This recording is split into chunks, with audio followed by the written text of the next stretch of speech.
people, good afternoon and welcome back to my channel. My name is Anita. I am a nursing student of NUS University here in Cyprus. In this channel, I film about everything related to nursing, about things you need to know about Cyprus, and also faith related topics. Okay, so guys, if you watched the last video I made, although it doesn't have much views, but the number of likes I got on that video was massive, and it sent a message across to me that I feel like a lot of persons enjoyed the video that I made the last time. And so guys, today I'm here to make a part 2 of that video. Okay, so but today's video is just going to be a one-on-one conversation with you guys. All right, I'm not going to be speaking behind the camera. I'm going to be conversing with you. Yes, you'll see me. I'm going to be talking to you. All right, so without further ado, let us head on straight into today's video. Now more than ever guys, there has been an emphasis on discussion of emotional and mental wellness in a way that is unprecedented for the preceding times. And as a result of this rising trend, you're talking about emotional and mental wellness, there's an old term that has now become more relevant, and that word is called pain. Yeah, pain. You may see it on social media. You might hear someone say, oh no, I don't just want to remember some things that has to do with my past, and that's because I'm pained. It easily gets to me. I get hurt easily trying to remember some certain things that has to do with my past. Oh no, I'm really pained from that experience.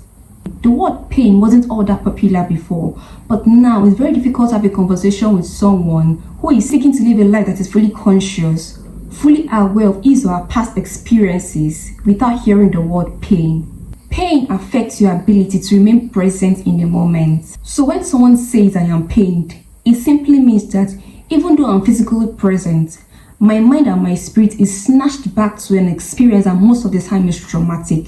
Pain relates to a negative or adverse experience. It activates the function of my past experience into my present, and the fear connected to it is now activated because I have been pained. That is why you are being defensive even though nobody has said a word to you, and the function of your past experiences begins to hunt you down. That is why you start talking crazy, you start getting angry easily even before you can even control yourself. And so most of us, depending on where you are in your wellness journey, have 2 different angles of how we handle our pain. Some of us choose to avoid those pain, while some of us choose to confront those pain. And in avoiding those pains, you say to yourself, I can't talk to that person. Talking to that person reminds me of my past.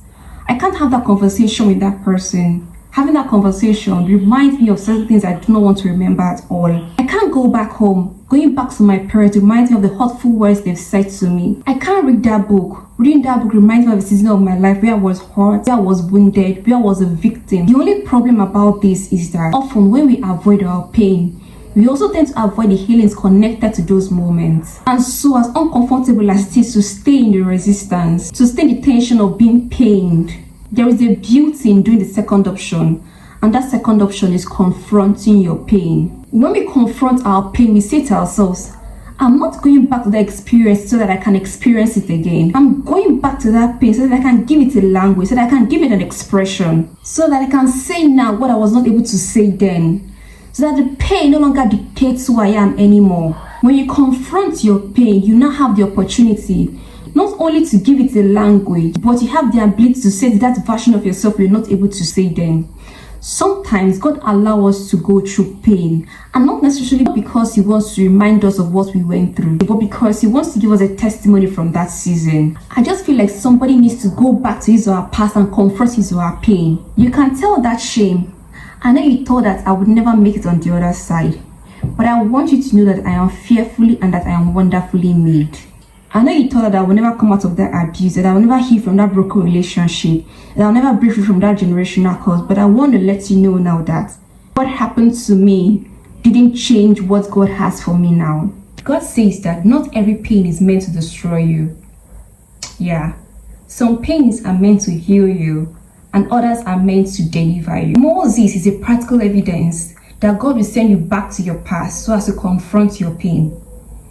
He spent 40 years in Egypt and then decided to leave Egypt because he said to himself, I'm not quite an Egyptian, and I'm also not quite Hebrew. My heart melts for the Hebrew when they are being maltreated by Pharaoh's men, but they won't accept me because they think that I'm an Egyptian. And so instead of staying in the tension of my pain, I choose to leave. And that's okay. Because many a times, in order for you to heal from your pain, you just have to leave. In order for you to truly heal, you need to avoid those pains that keeps pulling you backwards. Sometimes you do need to change that relationship or get out of that toxic relationship. Sometimes you do need to change the way you interact with people, most especially if you're in a season where you're trying to figure out who you truly are. Yeah. And so after Moses left Egypt for a very long time, the Lord suddenly appears to him, and that was for the purpose of sending him back to a place where he was once pained. But this time, he's not going back the same. He's going back with an encounter that has empowered him to become whom God has called him to be. He's not going back as that same person who was so scared to deliver his people from the hands of the Egyptians. This time around, he's going back as a renewed person, as a person that has encountered God. He's going back with something that he will use to deliver his people from the hands of Pharaoh. I don't know what is that thing you escaped from. I don't know what is that thing about your past that is really haunting you now. I don't know what is that memory that you do not want to remember anymore. And if you find yourself remembering that past of yours, you will just want to hate yourself. You just not want to forgive yourself. You just feel the pain over and over again. But I hear God say this day that in as much as you want to escape from your past, that you should please leave the door open. Do not shut that door. Still leave it open, that he's going to send you back to your past so that you can confront those pain of yours. But when he's sending you back, he's not sending you back as the person you used to be before. He's sending you back as a renewed person. He's sending you back as a person that has encountered him. He's sending you back as a changed person. Moses didn't go back the way he was before. He didn't go back as that fearful person, as that person that was so scared to confront the Egyptians for the sake of his people. He went back as a renewed person. This time around, the Lord gave him a rod in his hands that he will use to deliver his people. So no matter how dirty your past has been, no matter how pained your past was, no matter what your past is, the Lord can rewrite your story. He wants to give you a clean slate for you to write on. So my advice for you this day, do not shut the door while you are escaping from your past. Still leave that door open. Because on the way, you're going to encounter God. And after you've encountered him, he's going to give you a rod in your hands that you will use to go back to that past of yours in order to confront your pain. I hope this blessed you. Please do well to like this video if you found this video motivational. Also do well to share this video to some of your friends that really needs to hear this. And also, most importantly, don't forget to subscribe to my YouTube channel. And I'll see you guys in the next one. Bye.